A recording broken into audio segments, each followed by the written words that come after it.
broadcasting live from the reflecting pool, which is sort of from like the plane of wrath, but it was overlaid on Dominaria in the Tempest cycle. It's all very complicated old magic lore.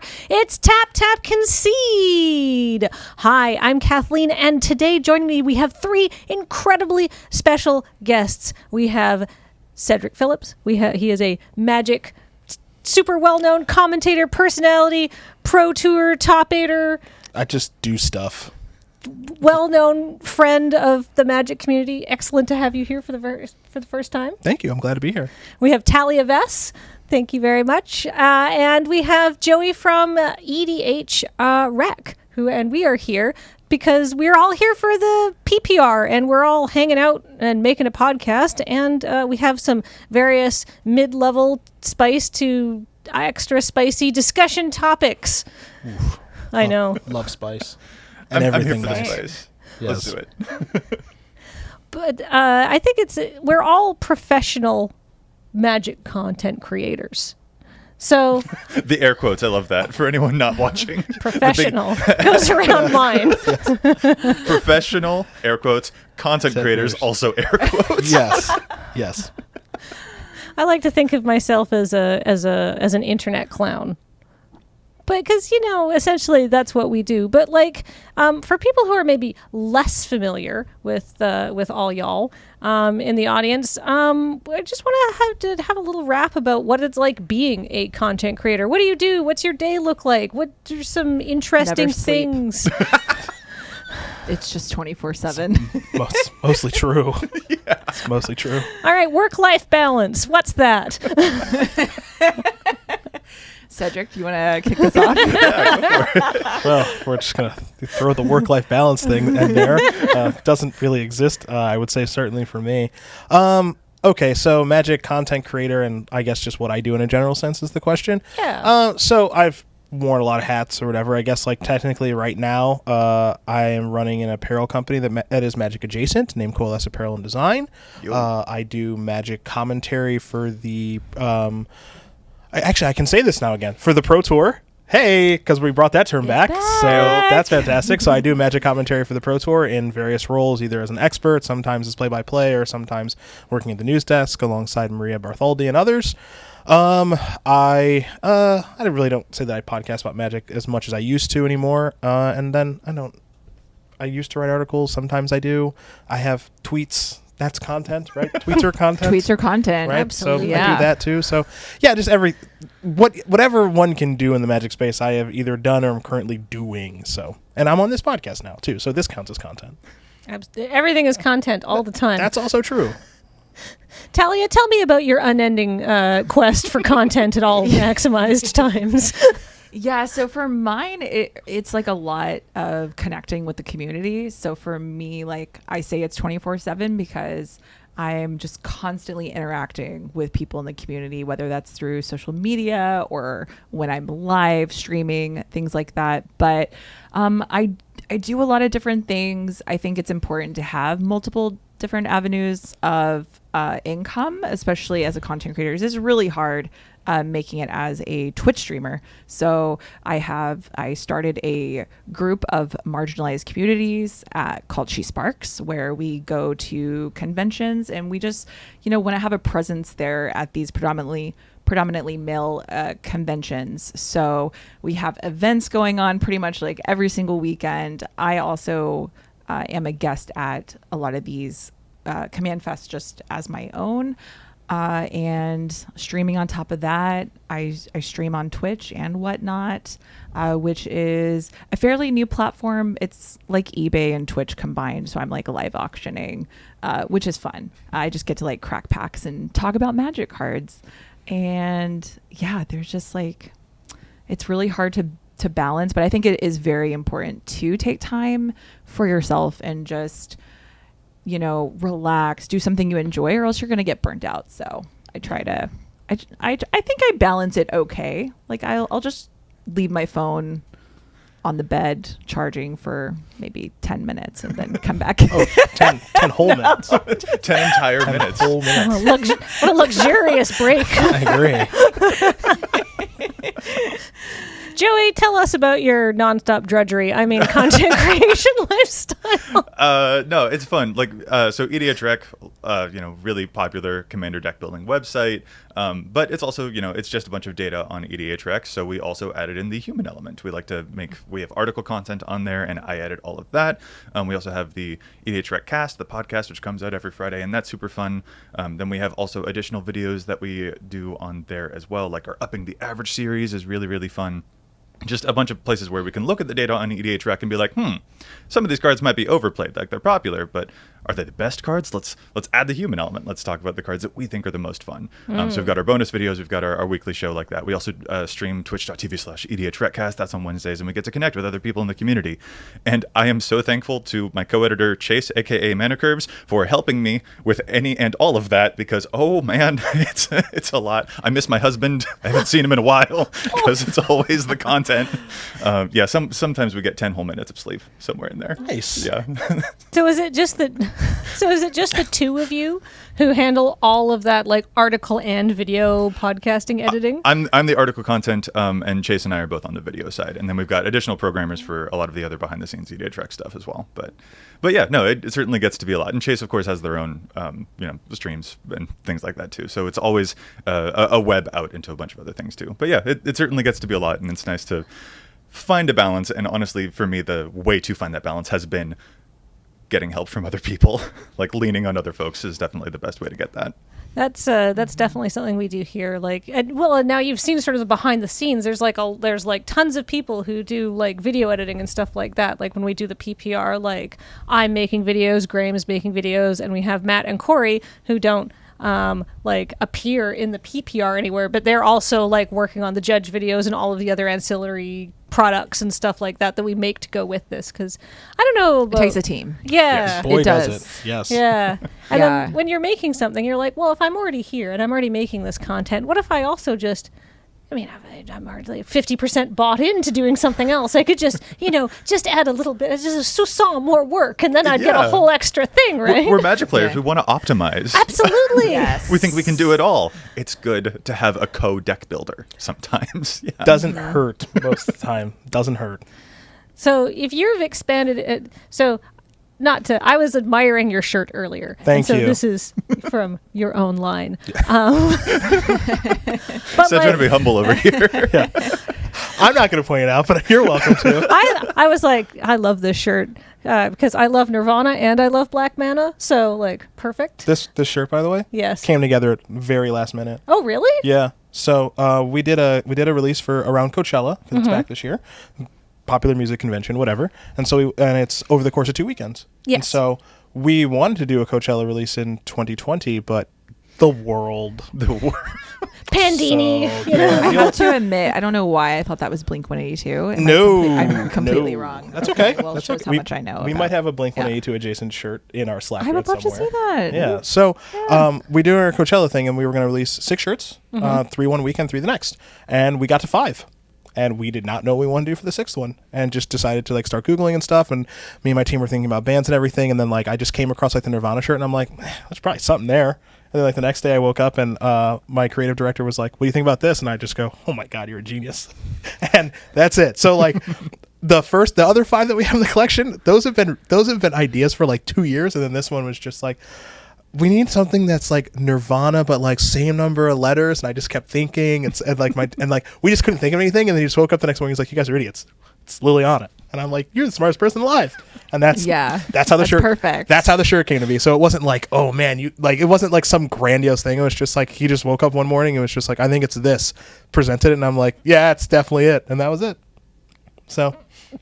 That's amazing. And that's teamwork, right? That's teamwork, and that's how so much content stuff happens. Yeah. Right? Everyone talks about like thoughts in the shower, or just like you wake up in the middle of the night and you're just like, oh man, like notebook next to the desk, write something down. Like this, just ideas just come just at random sometimes, apropos of nothing, which is what makes being a content creator, in my opinion, extremely fun. Well, it's very fun to have you're like, oh my gosh, I should do this. But then the actual follow through of actually doing all of the thing, that's where the hard work starts, right? Because it's easy to, I have millions of ideas and some of them are even good, but like executing on them.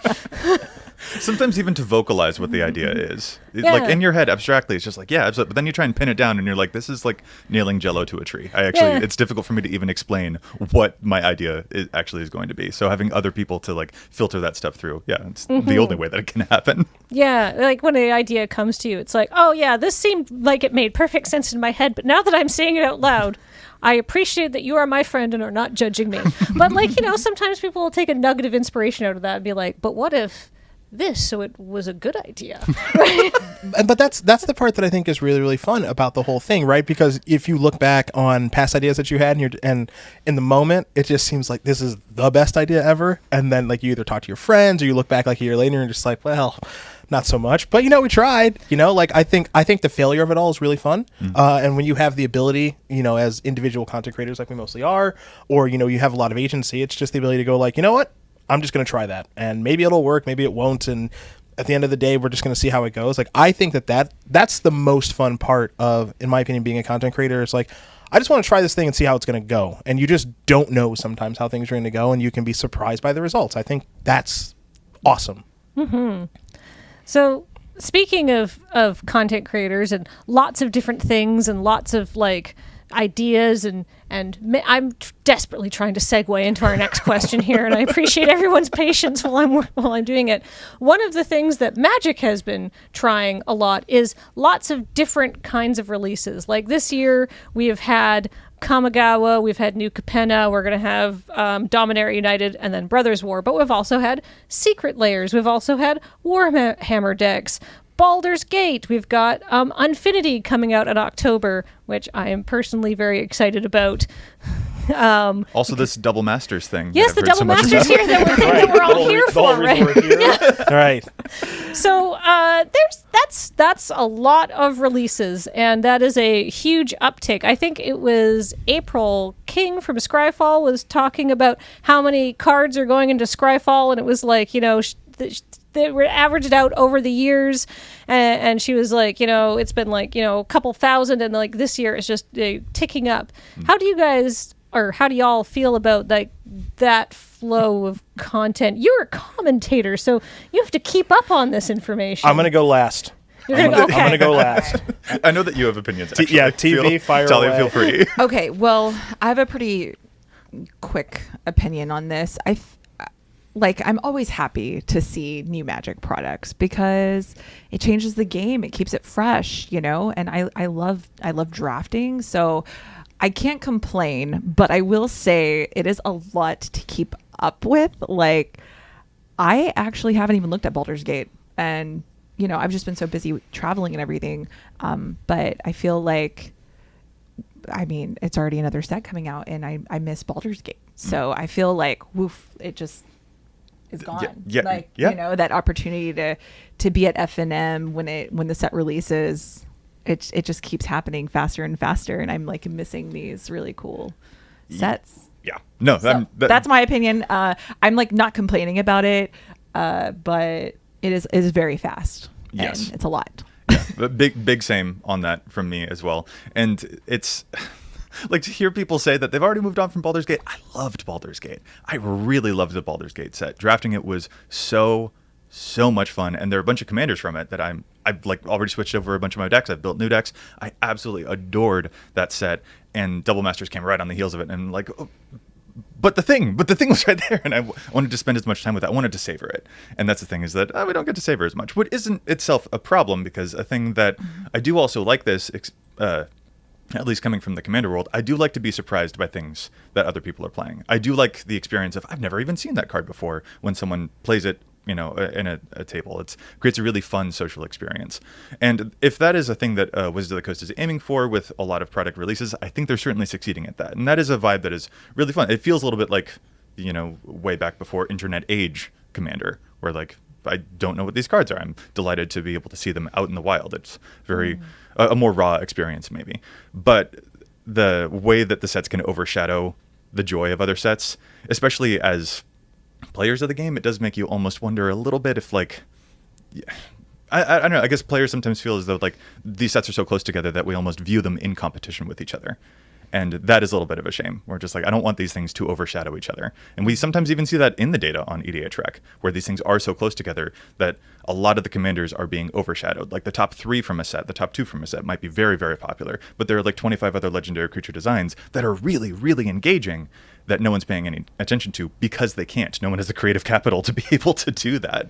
So there's a thing that I like about it. The newness, the surprise, that is cool. But I am a little sad that I subconsciously view these products as being in competition with each other sometimes. Yeah, that's a good point. Yeah. Saying in competition with each other it's a really good way to put it. I didn't think about that. So I think that's really smart. So I have like an anecdote or two here. Or two. I don't want to like take over the podcast or anything, but do you have a favorite band? That's such a loaded question. I but know. Yes.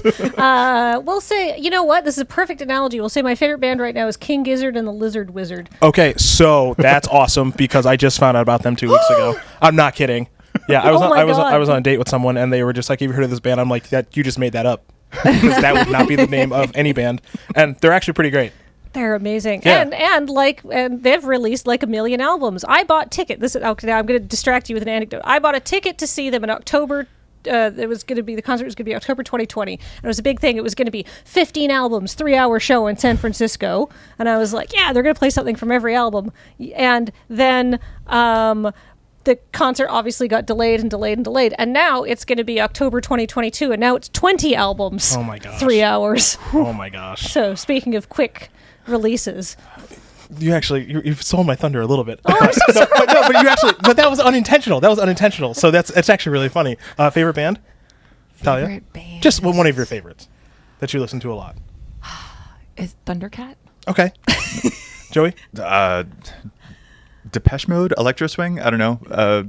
Daft Punk. We'll go with Daft Punk. Okay, Daft Punk. Yeah. So for whoever you're thinking of, and for the listeners and everything, if your favorite band released an album every 2 months, how would you feel about that? That's a really good point. Right? Like my favorite band's Paramore. I love Hayley Williams and Paramore to death. I don't think I want new music from them every 2 months. Like I would do, like their last album, After Laughter, came out in 2017, and they're apparently working on music in 2022. And you're still listening and enjoying. And the I old love stuff. After Laughter and all the old stuff, and I'm really looking forward to the new thing because looking forward to something, it's kind of awesome, right? Like the new Thor movie is coming out soon. Like I'm looking forward to going seeing that, and where the Marvel universe is going to go and all this other stuff, right? But like if a new Marvel movie came out like every like month or 2 months, I'd be like, I don't know, like I'll see it when I can get to it. Or like if a new Paramore album or any album or band that anyone's thinking about right now, like eventually you'd be like, I don't know, I'm less interested because there's so much, or like I don't know, I'll get to it when I can get to it. Like I'm a little tired of, I can't believe I'd ever say this, but I'm a little tired of Paramore now because there's so much of it, right? And like you feel like it's an overload, and that's what I feel like is going on with Magic a little bit right now. Like I understand why they're releasing as many products as they can. The audience is getting much larger, and I imagine their teams internally are growing. And look, if we're just going to talk dollars and cents, makes a lot of sense to do it. Let's just be honest. Yeah. But at the same time, like I understand, Joey, what you're saying, and Taalia, what you're saying. It's just like this is hard to keep up with now. Like we're traveling, we're on the road, we're going to Command Fest, we're doing things, and all of a sudden it's like, yeah, Baldur's Gate. Yeah, sure, that's a thing that happened. Yeah. I don't like that's not that Baldur's Gate. That's set and everything because I'm not like a big Commander player. It doesn't even really touch me. I wasn't really a big Baldur's Gate fan like growing up or anything. I understand that's over for a lot of people, and that's awesome. Like it's like it didn't even happen to me now. It's just gone. Right? Yeah, it's just same. gone. That's how I Right? feel. So now we're here for Double Masters. Yeah. And then Brothers War is soon-ish. Brothers War is November. It's Dominaria United in August, Yeah. I think. Okay, so Dominaria United is going to happen. I'm sure there's probably going to be like some supplementary set in between there. I don't know what it's going to be. And it's just like I want to enjoy. I want people to enjoy like each one of these independently as best they can. But it just seems really hard to do that when so much is going on, and that is independent on whatever the heck else is going on in our lives.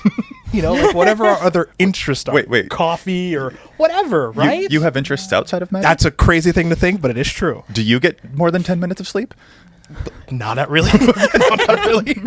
And like that's I guess concern is like kind of a strong term to have because like I don't work for Wizards of the Coast, so I mean they're going to do whatever they're going to do. So like I'm not really concerned per se, but it is tough, right? You know, like I'm thinking now of like, you know, it doesn't seem like Kaldheim was that long ago, and I remember like the world building they were doing for that, and then like they had like it had like a real metal feel and everything they were doing there, and it's just like that feels like it was forever ago, but it wasn't really forever ago, you know. But like how long did we really get to enjoy that? And then I actually right now I'm blanking on Strixhaven was after that, and like I imagine that creative team spent a long time on that set, and that set was really cool, like with what they did with the color combinations. And it's like, I don't know, did that really happen? Well, this is I've seen other people sort of online discussing this. Like we used to have way back in the day, like there was like multiple sets in a block. It would tell like a larger story. Like you'd have, the original Ravnica set was like 3 sets, right? It was like Ravnica, Guild Pact, and Dissension or whatever it was. Yep. And nowadays, one Kaldheim. Yep. One Strixhaven, and then it's one and done. And they might come back to the plane, like I'm assuming there's going to be the other 5 color combos. They're going to have Return to Strixhaven, right? But we don't know when that's going to happen, right? So have you all felt that that's like maybe impacted your ability to enjoy and get to know a plane and spend time there because you're only spending 3 months and then moving on, essentially? I guess I'll answer this first, and then let you guys go wherever you want with it. It hasn't really affected my impact, like my ability to enjoy it, because like I like kind of immerse myself into whatever that world's going to be. I just know it's going to be a short stay, and there's part of me that dislikes that, even though like there's the potential to revisit, as you mentioned, with Strixhaven. Maybe we will see the other color combinations, presumably. It just feels like, in some respects, it feels like you got to get in and get out because the next thing is coming. And given that the next thing is coming, like I imagine like, whatever the next set is after Strixhaven, I can't remember what it is now, but like imagine like you're really enjoying Strixhaven and you're just like, hey guys, anybody want to play some Strixhaven? People are like, no, the new set's out. What's wrong with you, loser? And it's like, I don't know, I like this one. Can we keep playing this one? It's like, no, we got to play the new one. The new one's here. So for anyone who like imagine asking your friends right now, does anyone want to like Strixhaven booster draft? No. And it's not like Strixhaven booster draft is bad. It's just like, no, like that was 4 sets ago. We're not going to do that. Double Masters just came out. I want to play that. Yes, right? So like we get this very finite period to enjoy that set. And then it doesn't feel like anyone's going to go back and revisit that set. So I guess maybe they don't really take replayability into concern. Maybe they do. I don't know what their goals and their metrics are. But it feels like Strixhaven is just like, that was a thing that happened, and now we're done with that, and now we're moving on. So that's my feeling on it. Yeah, and I mean, I get, like, I understand from the marketing point of view of, like, Neon Dynasty. It brought in like so many new players to the game, the D&D set. So like I get it, they're trying to appeal to like so many different interests, but I'm completely with you on that. Like, yeah, it kind of like lost that enjoyment, I would say, that I normally got, because it is so fast. I kind of feel overwhelmed by it, really. That's the word for me. It feels a little bit like I'm was a river, had fun playing in the river. The current got a lot stronger. Oh, it's a tidal wave now. That's a bit like that. Yeah. I'm like, But I do have an interesting question for you and everybody else, but I'll start with you. Oh, okay. So how long should we stay in a thing? I don't think there's an answer to this question for what it's worth. Yeah, I don't. Well, because I mean, it's like funny. I could have done a second set of Strixhaven, but like when we got to the Crimson Vow part of like our 2 set stay on Innistrad, I was like, I'm so done with this. Yeah, right? I felt that way too. Yeah. Like, so it's kind of hard, and like I don't know. I think it depends on the set, on how much I like the set, and that's a personal answer for me that might not be the same for everyone else, right? Like, I don't know. So maybe it's other people out there are just like, man, I could have done a 3rd set on Innistrad. I was so annoyed that we had to move on to Kamigawa.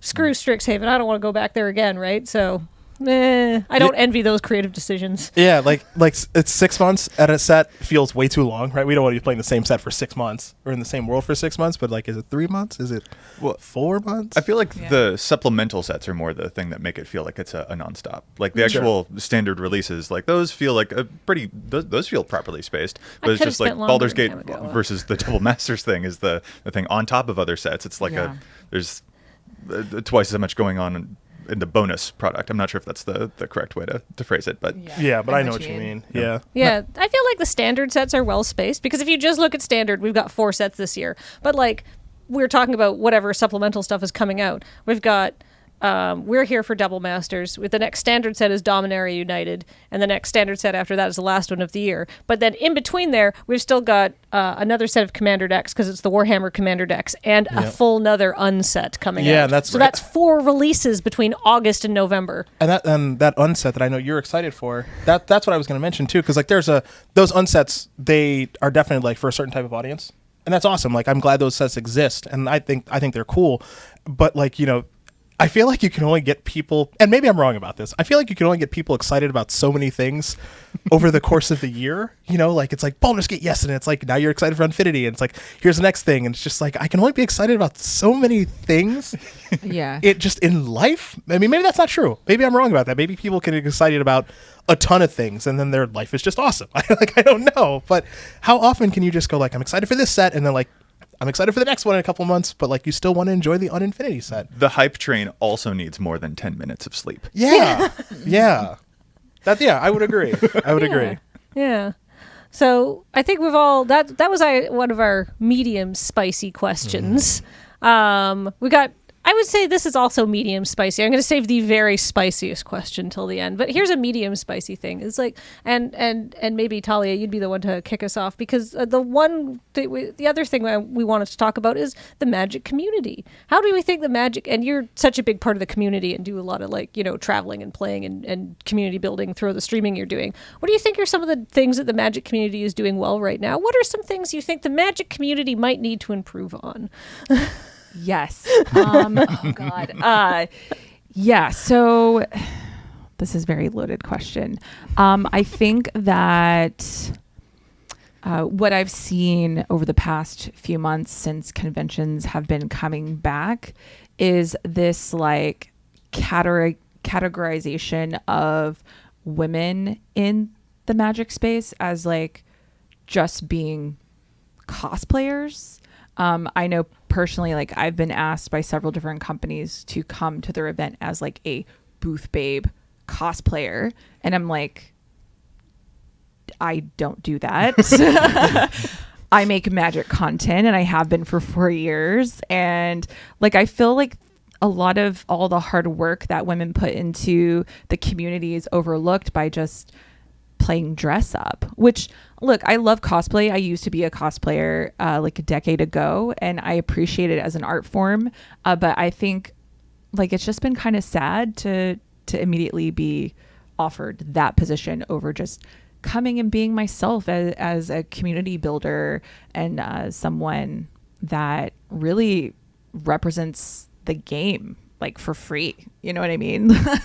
So I think that these companies, not necessarily like Magic, I think Wizards of the Coast has done a good job of being more inclusive over the past couple of years. I have seen a lot more women and non-binary people like coming to these events, but yeah, there's still a lot more work to be done with that. And that's just these companies seeing value in all of the women content creators out there, because there's a ton of them. And honestly, throughout the pandemic, in Twitch, I wouldn't have met a lot of these people. So I'm very grateful to have built such a strong community of women.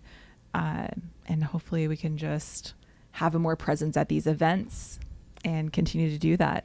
But yeah. Yeah. I think that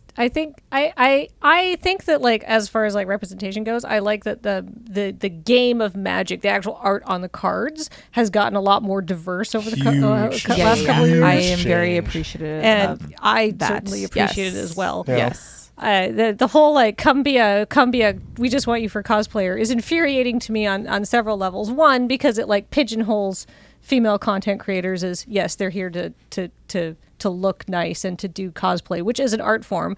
It means that anybody who's maybe not in that, like what about men or non-binary people who want to cosplay, is like, where are their opportunities to come and look cool, right? Are these people being asked? I don't think they are, Yeah, right? So I haven't seen them. Yeah, exactly. Yeah. So like you're leaving out, everyone likes to cosplay, and and just that's to me annoying. So I share your annoyance. Joey, what do you think? Are we focusing on the things need to improve, things that they're doing well? Both. Yeah. Whatever you want to say. Yeah, I guess I'll take a positive swing into this. Like, as we're recording right now, Olivia and Alias V are currently doing an absolutely flipping amazing charity stream for the NAF. And like we were just watching it right before we sat down to record. And honestly, those are the glimmers that I hold on to. Absolutely. Sometimes. So like I like to see the community rallies together when it has to, when it needs to, and that is definitely a heartwarming thing. So I like spotting those moments, and I like contributing as much as we can. Yes. Good job, ladies. I totally agree. They're crushing it. Mm-hmm. Yeah, they're absolutely crushing it. Yeah.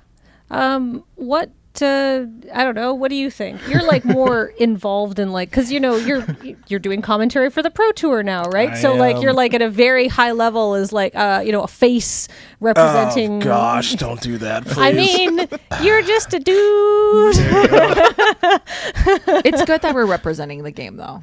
I agree. I agree. It's a positive thing. No, I agree with you. I say that in jest, just because like a lot of the time I'm just like, hey, I'm just a person who is kind of good at talking to a microphone. So I don't really see myself as like, oh, you're like this big face of the game and stuff like this. And I actually talked to Shivam about this recently on his podcast that I recorded earlier this week about like, representation and stuff like that, and me knowing that it matters, because trust me, I know that it does, but like not being cognizant sometimes that like, hey, you're like a main face of Magic and you're also black, and I'm just like, yeah, I guess those things are factual, but I don't think about it that much. To answer your questions, I guess I would say the thing that I wish people did better with Magic, or it could be improved upon, is just like, I'm not anti people saying they like, I'm not someone who is just like, hey, if you don't like something, don't say something. Cause like I'm all for people like expressing if they like something or dislike something. I do wish a lot of the time that Magic was just in a space where like people just would enjoy it more. Cause it does feel like there's just like a lot of complaining for the sake of complaining, and it's just something that's just kind of a drag a lot. I told you guys this story over breakfast, so I'll make it kind of short, but like at Command Fest Las Vegas a couple of weeks ago when I was there, now I'm someone who's hyper competitive, has been playing in like Grand Prix and Pro Tours for like 2 decades, right? So you go to a Grand Prix or a Pro Tour, and it is a bunch of Magic players who are hyper competitive and mostly miserable because I can't believe I got mana screwed, I can't believe I got mana flooded, this person was so much worse than me, I'm so much better than them, now I have 3 losses, blah, blah, blah, blah, blah. Okay. Oh, yeah. The Command Fest I went to in Las Vegas. And I'm not a Commander player, and I probably never will be, and that's no one's fault, it's just because I don't want to ruin anyone's fun. That was people that are just so happy the whole time. And I was like, I'm in the Twilight Zone. So you're telling me that like you got mana screwed and you don't care? Because you're just going to play another game? Yeah. Okay, weirdo. Like, that was my experience there. It's just like I got my little booth where I'm like selling my shirts or whatever, and I'm doing pretty good that weekend. But I really enjoy people watching and people listening when I'm at events and just like when I'm traveling, right? And I'm just there, and this is the Commander audience.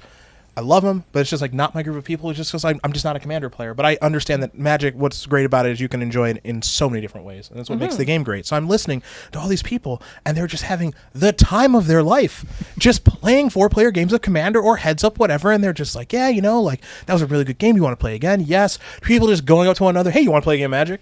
Yeah. Yes. Why is that weird? Why is that a weird interaction? That's what everyone's here to do. Yeah. And that's the thing that's happening. And like, I wish that would happen just more of like, hey, I like Magic. You like Magic. Let's talk about Magic. Let's play Magic. And it doesn't have to be negative or like, these tweets of people just complaining about ABC and XYZ. It's just like, the game is fun. Just find the way that you enjoy the game and do that. And if there's a part of the game that like you don't enjoy, like let's say like you don't like Pioneer, then don't play Pioneer. Yeah. Or don't play the format you don't like. Like, play the things that you like and enjoy those things and have fun doing the thing that you enjoy. Yeah, you don't have to tell Twitch chat how much you hate it. Hypothetically, if that were to happen. Yeah. How much of that do you guys, do y'all think is the algorithm rewarding negative behavior? I am very much a believer of what you put out into the world is what you get back. So, I agree. Just put out positivity and you'll get positivity back, and I a million the alternative with you. I do. Yeah. And look, I know who I am as a person, so it's not like I'm not perfect. Like, I know what my Twitter looks like I do go off on people sometimes and various other things because like I'm a human being, So there's that. But at the same time, like, to answer your question about the algorithm, like, look, does negative sell more over positive? I mean, Yes. yes, unfortunately. Yeah, it does. Yeah, I mean, like, there's, Fox News or whatever, like, those things, like, those tactics work, even like these sports shows on ESPN of like First Take of like two people just screaming at each other and stuff like that. They don't even actually believe, but they're just screaming at each other because it gets hits and it gets views. I agree with you. Like, you put out positivity, you're going to get positivity back. Like, and that's what I think people should strive for. And I'm not saying that complaints aren't valid, because like Magic's not perfect. It's far from perfect, but I do think that there is an abnormal, I guess I'll say this.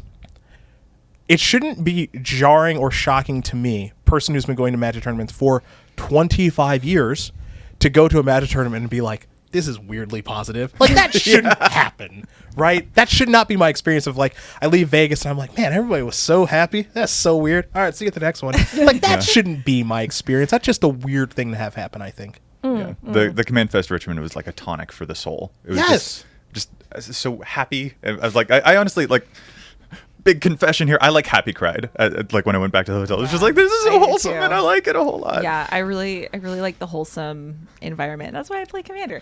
And it's not always like that, though. There's CEDH and there is a competitive scene for Commander, but yeah, when you're at these events, you just want to connect with people. And like, being in the pandemic, like in these events coming back for the first time, it's like really refreshing to just connect with people.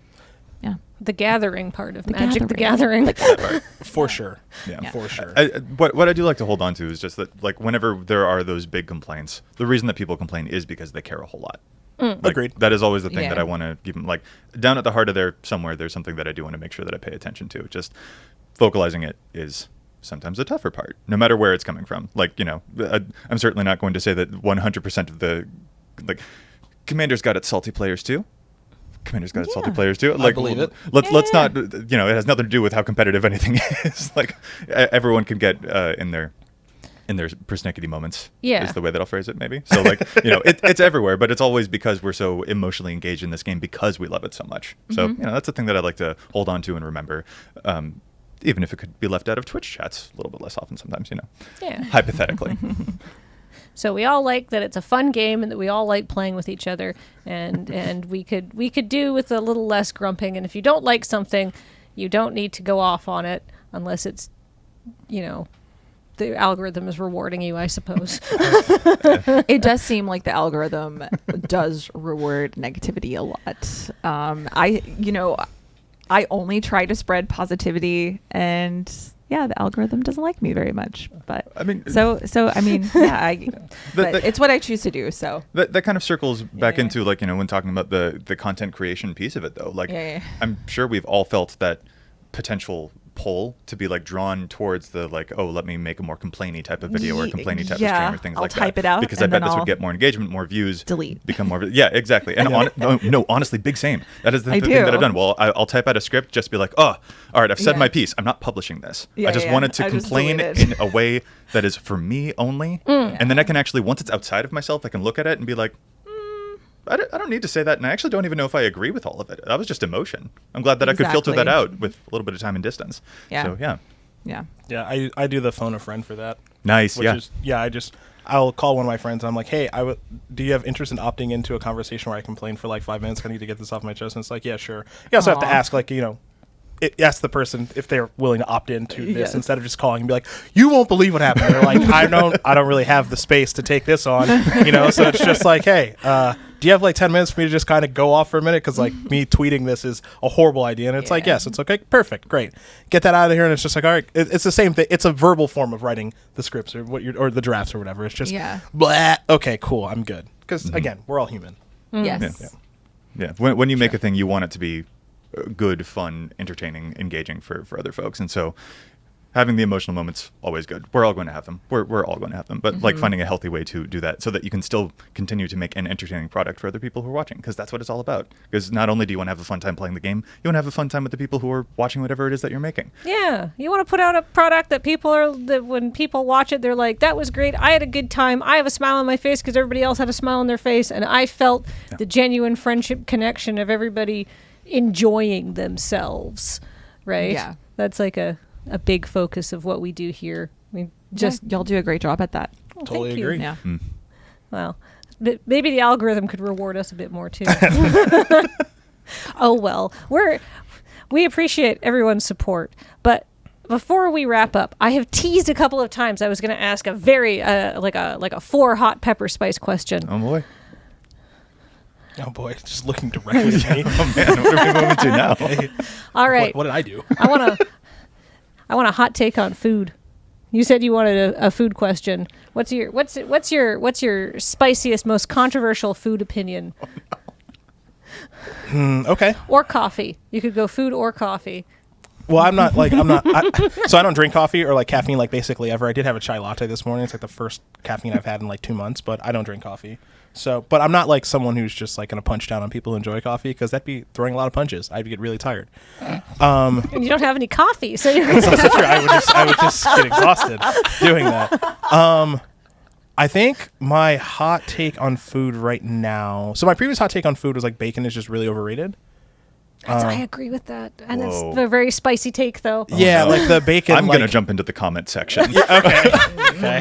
Yeah. This is our negative engagement. Like the whole like bacon on everything. It's just like, okay, everybody just chill out. Like, I don't know. Like, first of all, bacon's like just worse than sausage, but that's whatever. Yeah, I feel pretty strongly about that. I think avocado is just getting itself a little too busy right now. Just kind of everything. So Okay. So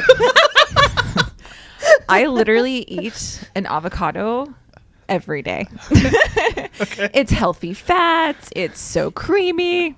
Just throwing that out there. it doesn't really taste like anything. So I don't know. Just It tastes like salt when you add lots of salt. when you add things to it. Yeah, I don't know. Yeah, it tastes like the thing that you add it to. Cool. Yeah, I'm not just. I think avocado's just. It's gotten really popular for reasons I don't quite understand. I agree that it is healthy fat. I just think it's a little like avocado toast. I don't know. If I never saw it again, I'd be happy. So. Well, then you'd be able to afford your mansion. That's true. That's true. I eat guacamole. I put avocado on everything. I like just toss it in a soup. I put like it. guacamole. I do. That's because guacamole has other bits in it, though. That's also true. Actually, real like guacamole originally from Mexico is like not all of the added tomatoes and extra ingredients. It's like pretty. I'm plain. from Canada, and our Mexican food here is very poor. No.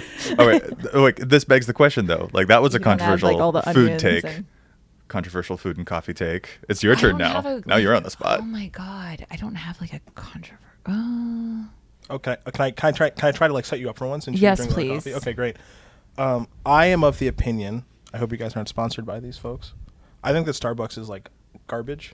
I just don't think they have like good coffee or really good anything outside of their banana nut bread. Okay, the lemon bread is good too. Okay. So like, Yeah. is Starbucks like good coffee? Okay, so that is okay. That's very interesting. So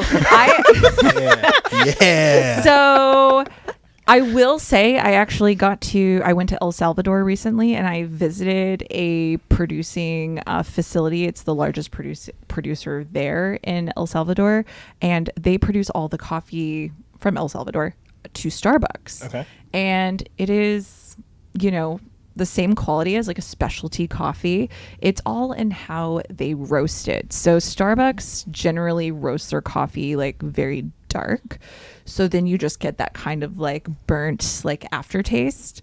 So it's not that the coffee is bad. It's just roasted and prepared differently than like what I prefer. Like I prefer something a little bit lighter roasted, so you get a lot of it's almost more like a tea. You get a lot of floral notes and you'll taste a bunch of different flavors, whereas if you go to Starbucks it's just kind of, you just get that like bitterness or burntness.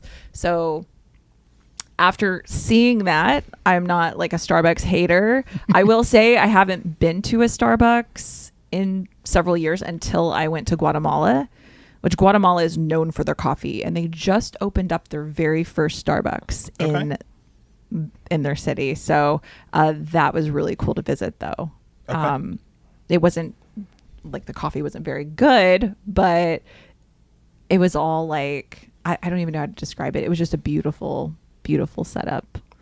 Okay. So I'm not totally against Starbucks, but is Starbucks overrated? Absolutely. That. Starbucks Okay. is Yeah. definitely overrated. So I feel like Starbucks has these enormous lines because It's like it's sugar. just- yes. Do you know what It's I mean? the morning sugar. Yeah, right? yeah, You yeah. just wake up and instead of like going to, it's like people going to Dunkin' Donuts in the morning or something. It's just like I gotta get my I gotta get my Starbucks. I just gotta start my day there. Yeah. But it's like, is it even good or is it just a habit? It feels like it's just a habit. Oh, it's definitely It's a habit. Okay. You're talking to someone who habit. like we have good coffee at the like very good coffee. It just needs to be ground and brewed. But I didn't have any coffee this morning, and I could not wait to grind and brew decent coffee. So I had a cup of instant coffee because I needed caffeine because I was getting a headache. Okay. Right? Yeah. So it's literal drug withdrawal. It is drug. It is a drug. Yeah. Okay. For what it's worth, I also have I have like a group question about food, but I want to hear. Oh, right. Controversial food take. Yeah. Olives on pizza is worse than pineapple on pizza. Olives are little black I holes agree, that suck though. the flavor out of food. I do not like I olives. agree. But a good old like Canadian bacon and pineapple on pizza. Yeah, or perfectly jalapeno. fine. Throw on some Yeah. jalapeno, avocado. Absolutely. So avocado on pizza? Okay, no. Thank you. What? Thank you. Are you kidding Thank me? you. That was Brussels a step too far for me. sprouts? On Whoa. pizza? Yeah. Whoa, where are we right now? Okay, we have that Canada. in Houston.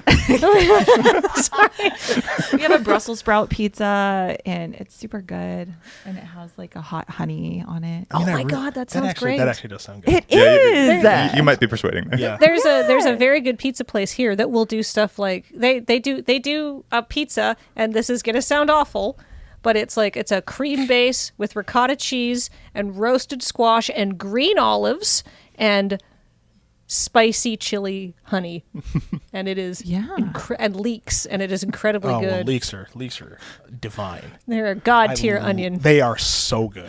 I feel like this is an amazing behind the scenes moment for like we started off talking about magic content creation, but really we're all just like the food. Like this is what it was because like the content what is really fun. matters. Making all we eat, sleep, live, and breathe magic, but also like when we actually get the chance to hang out, what do? We talk about coffee. We talk about food. Yeah, we Like, eat. Yeah, We eat. Yeah. Okay, can I interject one more? please go Okay, ahead. so I have so this is actually I should answer the question, so I apologize in advance. I'm like it's not like a food crusade, but like you go to a nice restaurant or anything and you get a dessert, and I feel like the desserts are really overdone a lot of the time. There's like a lot going on, and I'm a big fan of simple is best. Chocolate cake. Yes. So Simple chocolate cake. at some point I'm probably going to open a restaurant in my life before all is said and done, and any desserts that I have on the menu are going to be extremely simple. So I ask you, wonderful people around me, what do you think the ceiling is on a Rice Krispie treat?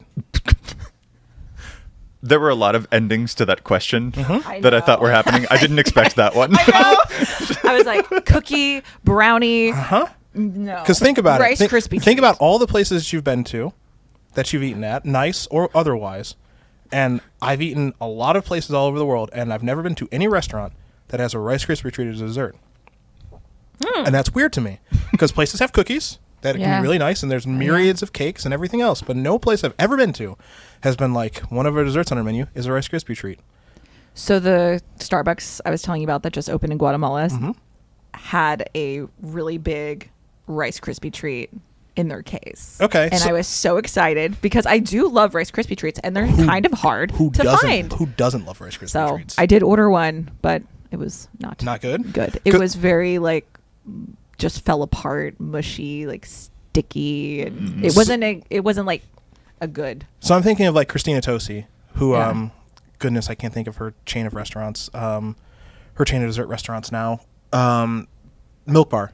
She does Milk Bar. Oh, Yeah. I don't like Milk Bar. There's a lot going on. There's a lot going It's a on lot. with It's with so their much stuff, sugar. right? So, but like Too I'm much. always thinking to myself, if like what is the best version of like a Rice Krispie treat? Like if someone just made like a brown butter Rice Krispie treat, how good could it be? Yeah. Why isn't one of these ever on the menu at a restaurant? Well, you need to do it. With homemade marshmallow, though, not like that, garbage. See, process. but I've Yeah. heard like homemade marshmallows don't melt that well for this purpose, Oh, because like the craft marshmallows have like cornstarch in them and everything, and like homemade marshmallows don't have that. right. So interesting. Like marshmallows just taste like plastic, and you're complaining about avocados tasting like nothing. Wow, I didn't know I was going to be under attack here. That's kind of rude. I mean, I'm just saying, like marshmallows. It just Can we bridge the gap between you? The ceiling on the Rice Krispie treat is avocado crispy treat. Oh yeah. Oh, that would be good. Like I guess Please make that. I guess my question is like, is there a world where a Rice Krispie treat as a dessert can be like a 10? No. Wow, coming in Nope. Nope. hot. There's a lot of people that don't like marshmallows. Okay. Like if you have that on your menu, how many people are actually going to order that? You know what I mean? You got to think about that. I agree. I don't know. Yeah. Like 1 out of 10. What if your Rice Krispie treat, which is a good brown butter Rice Krispies treat with, maybe half plastic commercial marshmallows, half good marshmallows. I also do not like marshmallows. Okay. And then you maybe do a topping on top of it or something like that, but maybe not something super sweet, right? Maybe something kind of like rich and flavorful. See, I don't know. You got the crispy base. Like a peach. Something tart Yeah. to kind of break apart the sweetness. Sure. Yeah. Yeah, like maybe peaches. I've just always found it a little weird that nowhere I've ever been to outside you're mentioning your experience where there was Rice Krispie treat, but like you go to like a fine dining restaurant, like you can There's get like no fine you can get dining like a Rice brownie. Krispies. You can get like a brownie and Get it's a just like this basic is brownie. basic brownie, basic cookie, Yeah. basic chocolate cake, basic chocolate mousse, whatever, right? You can just get something very basic and simple that's extremely well done.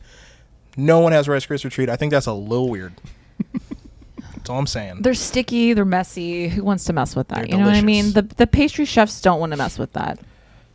If you say so. It's like how on Thanksgiving holiday in America is one of the only times that we actually eat turkey. Aside from that, you don't see that. Like once you start observing the actual, the culture of food in the place where I grew up, once I start looking at it directly, it's like looking into the sun. It's true. Yeah. Yeah. That's fair. So eating a Rice Krispie treat is like looking into the sun. I'm going to upgrade this question to 5 hot peppers rather than 4. But I think on that bombshell, it's time to draw this episode to a close. This is not where I thought we were going to go, but what a journey it's been. So glad that we're here. I want to thank all of our wonderful guests, Cedric, Taalia, and Joey. Thank you so much for sharing your cancelable food opinions with us. Reward the algorithm, people. That's right. Give us those hot takes. Yeah, content tell us creators. in the comments what you think. We're not going to read it, but feel free to engage with YouTube. I said be positive, and then I said I hate avocado. So it's going to be a tough day for me. I also want to thank our wonderful sponsors, Card Kingdom. cardkingdom.com/LRR is our affiliate code. If you go there and tell them we sent you and say button please, they'll give you a button, a little 1-inch button for free with your order. And the current button, unless I am mistaken, and if I am, that's,